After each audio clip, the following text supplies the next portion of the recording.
ब्रह्मांड बिहारी मंदिर में आज भी श्री कृष्ण को मिट्टी का भोग लगाया जाता है। मंदिर के पास ही यमुना नदी बह रही है। यमुना घाट से मिट्टी निकलवाई जाती है और उसे सुखाकर, कूटकर और छानकर उसके पेड़े बनाए जाते हैं, मिट्टी के पेड़े। इसमें आपको बताता हूं, गोवर्धन पूजा पर मथुरा में कृष्ण भक्तों ने ऐसा क्या किया जिसे देखकर सब हैरान रह गए। भगवान श्री कृष्ण की अद्भुत लीला और बागेश्वर बाबा के मथुरा वाले धमाके का चैप्टर अब खोल रहा हूं।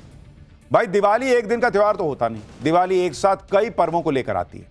दिवाली से पहले धनतेरस, फिर दिवाली के दिन दिए और पटाखे, लेकिन इसके बाद भी बहुत कुछ होता है। 5 दिनों तक त्योहार चलता है। आज दिवाली के पंच महापर्व में से एक गोवर्धन पूजा है। गोवर्धन पूजा में गोवर्धन पर्वत की परिक्रमा का विशेष महत्व है। ऐसे में देश भर से जब श्री कृष्ण के भक्त मथुरा पहुंचे तो आनंद ही आनंद दिखने लगा। मथुरा में आज ऐसा कोई मंदिर नहीं था जब भक्तों की भीड़ नहीं थी।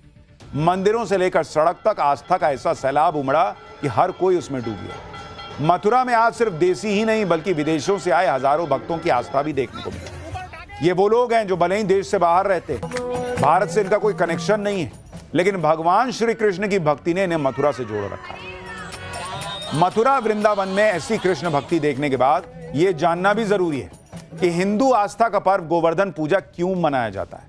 गोवर्धन पर्वत की परिक्रमा का विधान क्यों बना। गोवर्धन पर्वत से भगवान कृष्ण का क्या संबंध है। गोवर्धन पर्वत को श्री कृष्ण से पहले किसने उठाया था, आज आपको सब बताऊंगा। कहते हैं भारत की सांस्कृतिक और पौराणिक विरासत को समझना है तो मंदिरों के दर्शन के साथ लोक कथाओं और उसके पीछे के विज्ञान को समझना होगा। आज गोवर्धन पूजा और उससे जुड़ी आस्था के इस चैप्टर में यही सब आपको बताऊंगा। साथ ही बताऊंगा कि भगवान श्री कृष्ण की अद्भुत लीला के बीच बागेश्वर बाबा ने मथुरा पहुंचकर कौन सा धमाका किया। लेकिन उससे पहले मथुरा वृंदावन से आई कृष्ण भक्ति की अद्भुत तस्वीरें। मथुरा में आज गजब की भीड़ थी। मंदिर की बात तो छोड़ दीजिए, सड़कों और गलियों तक में पैर रखने की जगह नहीं थी। आज श्री कृष्ण के लाखों भक्त आज मथुरा और वृंदावन पहुंचे हुए थे। लेकिन आज ना तो होली थी और ना ही जन्माष्टमी, बल्कि ये भक्त गोवर्धन पूजा के दिन गोवर्धन पर्वत की परिक्रमा करने पहुंचे थे। गोवर्धन पूजा के लिए गोकुल को खास तौर पर सजाया गया था। यहां से लेकर मथुरा तक हर मंदिर खास अंदाज में सजा था और आज सड़कों पर सिर्फ भक्तों का रेला दिखा। देखिए ना बॉस, एकदम कच्चम कोच, लेकिन किसी को परेशानी नहीं। सब लाइन में खड़े हैं, जा रहे हैं दर्शन के लिए। सभी लोग गोवर्धन पर्वत तक बस पहुंचना चाहते थे। ऐसे में कई जगह पर्वत को पूजते हुए लोग भी दिखाई दिए। गोवर्धन पर्वत को गिरिराज महाराज भी कहा जाता है। गिरिराज महाराज के भव्य पूजा के लिए 11,000 लीटर दूध, दही, शहद, घी और गंगा जल से पंचामृत तैयार किया गया, जिसके बाद श्रद्धालुओं ने भक्ति और आस्था के साथ महाअभिषेक किया।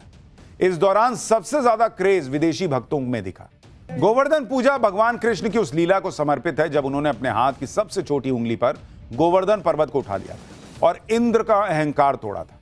इसलिए इस दिन गाय के गोबर से गोवर्धन पर्वत की प्रतीकात्मक आकृति बनाकर उनकी पूजा करने का विधान है। कहा जाता है कि जब देवराज इंद्र को अपनी शक्ति पर घमंड हो गया था, तब श्री कृष्ण ने उनके अहंकार को तोड़ने के लिए दिव्य लीला रची। विष्णु पुराण और श्रीमद् भागवत में गोवर्धन पूजा का वर्णन मिलता है। कथा के मुताबिक एक बार सारे गोकुलवासी पकवान बना रहे थे और आनंद पूर्वक गीत गा रहे थे। श्री कृष्ण जी ने यह देखकर यशोदा मैया से पूछा कि किस पर्व की तैयारी हो रही है। माता यशोदा ने बताया कि सभी लोग देवराज इंद्र की पूजा करने जा रहे हैं, क्योंकि इंद्र देव की कृपा से ही बारिश होती है, फसलें उगती हैं, गायों को चारा मिलता है। यह सुनकर श्री कृष्ण जी ने तर्क देते हुए कहा कि इसके लिए तो हमें गोवर्धन पर्वत की पूजा करनी चाहिए, क्योंकि वही हमारी गायों का आश्रय और भोजन देते हैं। श्री कृष्ण की बात सुनकर सभी गोकुलवासी इंद्रदेव की जगह गोवर्धन पर्वत की पूजा करने लगे। यह देखकर इंद्र भयंकर गुस्सा हो गए और उन्होंने प्रचंड बारिश शुरू कर दी। मूसलाधार बारिश से चारों तरफ पानी पानी हो गया, गोकुल डूबने लगा।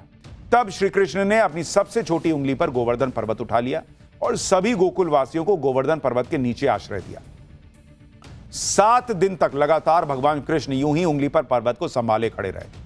जब इंद्र को एहसास हुआ कि वो भगवान श्री कृष्ण से संघर्ष कर रहे हैं, तो उन्होंने अपनी भूल स्वीकार की और श्री कृष्ण से माफी मांगकर उनकी आराधना की।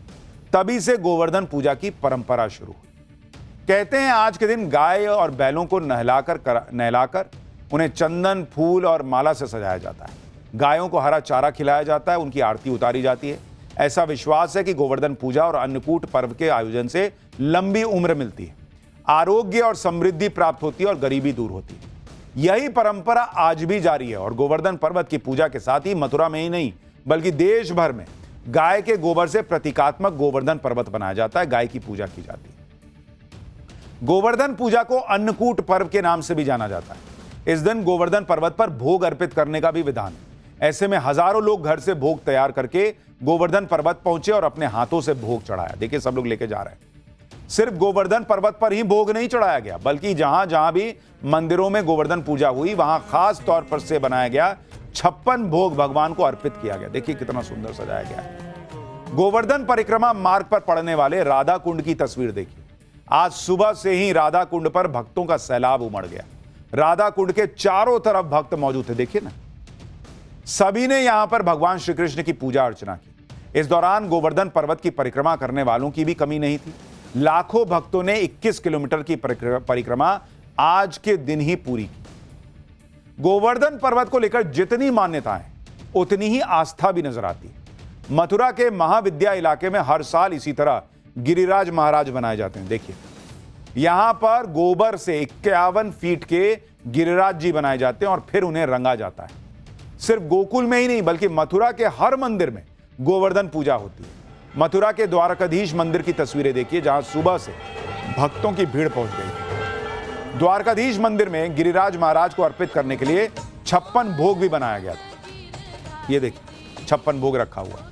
भगवान के लिए इतना भोग बनाया गया कि आधा मंदिर भोग से पट गया। आप देख रहे हैं, यह है भक्तों की श्रद्धा। 56 भोग लेकर भगवान के लिए पहुंचे। द्वारकाधीश की तरह ही हर मंदिर में यही हाल था। मंदिर में गोबर के गोवर्धन बनाए गए, जिसके बाद लोगों ने पूजा अर्चना की और प्रतीकात्मक रूप से गोवर्धन की परिक्रमा भी की। मथुरा में एक और मंदिर है जहां भक्तों का तांता लगता है। यहां श्री कृष्ण को मिट्टी के पेड़ों का भोग लगाया जाता है। और गजब तो यह है कि सिर्फ मंदिर में मिट्टी के पेड़ों को अब भोग ही नहीं लगाया जाता, बल्कि श्री कृष्ण के भक्त तो भोग में लगे मिट्टी के पेड़ खाते भी हैं। यह मंदिर है गोकुल का ब्रह्मांड बिहारी मंदिर। इस मंदिर को लेकर पौराणिक कथा भी है और कथा के मुताबिक गोकुल में भगवान कृष्ण अपने दोस्तों के साथ यमुना किनारे खेलने जाते थे। इस दौरान श्री कृष्ण यमुना घाट की मिट्टी खाने लगे, जिनकी शिकायत श्री कृष्ण के दोस्तों ने मां यशोदा से कर दी कि देखिए मिट्टी खा रहे हैं। इसके बाद उन्होंने श्री कृष्ण से मुंह खोलने के लिए कहा कि दिखाओ दिखाओ मिट्टी खाए हो। माता यशोदा के कहने पर श्री कृष्ण ने धीरे धीरे अपना मुंह खोलना शुरू किया और जैसे ही यशोदा माता ने भगवान के मुंह को देखा तो वो बेहोश हो गए, क्योंकि उनके मुंह में उन्हें मिट्टी नहीं बल्कि पूरा ब्रह्मांड दिखाई दिया। तभी से भगवान का नाम ब्रह्मांड बिहारी पड़ गया और स्थान का नाम ब्रह्मांड घाट पड़ गया। ब्रह्मांड बिहारी मंदिर में आज भी श्री कृष्ण को मिट्टी का भोग लगाया जाता है। मंदिर के पास ही यमुना नदी बह रही है। यमुना घाट से मिट्टी निकलवाई जाती है और उसे सुखाकर, कूटकर और छानकर उसके पेड़े बनाए जाते हैं, मिट्टी के पेड़े। मंदिर में आने वाले श्रद्धालु इन्हीं पेड़ों का प्रसाद श्री कृष्ण को चढ़ाते हैं और खुद भी खाते हैं। मैया यशोदा को ब्रह्मांड के दर्शन कराने के कारण इस घाट का नाम ब्रह्मांड घाट पड़ा और भगवान श्री कृष्ण का नाम ब्रह्मांड में हरि पड़ा। द्वापर युग में श्री कृष्ण के इंद्र का घमंड चूर करने के लिए गोवर्धन पर्वत को एक उंगली पर उठाया था। यह कथा तो सबने सुनी, लेकिन क्या आपको पता है कि द्वापर युग से भी पहले त्रेता युग में, यानी श्री राम और रामायण काल में, राम भक्त हनुमान जी ने पहले ही इस पर्वत को उठा लिया था।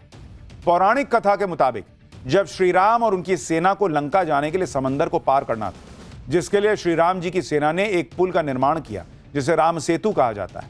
इस पुल को बनाने के लिए बहुत सारे पत्थरों की जरूरत पड़ी। जब हनुमान जी को पता लगा कि पुल के निर्माण के लिए पत्थर चाहिए, तो वो अपनी विशेष शक्तियों के सहारे हवा में उड़कर हिमालय की तरफ चले गए। हनुमान जी ने हिमालय से एक विशाल पर्वत उठाया और वापस चल दिए, लेकिन उन्हें पता चला कि समंदर पर पुल का निर्माण हो चुका है। इसलिए उन्होंने पर्वत को रास्ते में छोड़ दिया। जब हनुमान जी ने पर्वत को रास्ते में छोड़ दिया तो वो पर्वत बड़ा दुखी हुआ कि अब तो वो प्रभु श्री राम के काम नहीं आ पाएगा। पर्वत की स्थिति को भांपते हुए हनुमान जी ने पर्वत से कहा कि द्वापर युग में जब श्री राम कृष्ण के रूप में जन्म लेंगे तो तुम्हें कृष्ण द्वारा उठाया जाएगा। वो पर्वत जिसे हनुमान जी ने रास्ते में छोड़ा था, वही गोवर्धन पर्वत था। हनुमान जी के एक और भक्त जब मथुरा पहुंचे तो इस बार भी गजब हुआ। बाबा बागेश्वर गोवर्धन पूजा से पहले मथुरा पहुंचे थे। वो यहां अक्षत महोत्सव में शामिल होने आए थे। इस दौरान उन्होंने सनातन एकता की बात करते हुए जो कुछ भी कहा, वो भी आपको सुनना चाहिए।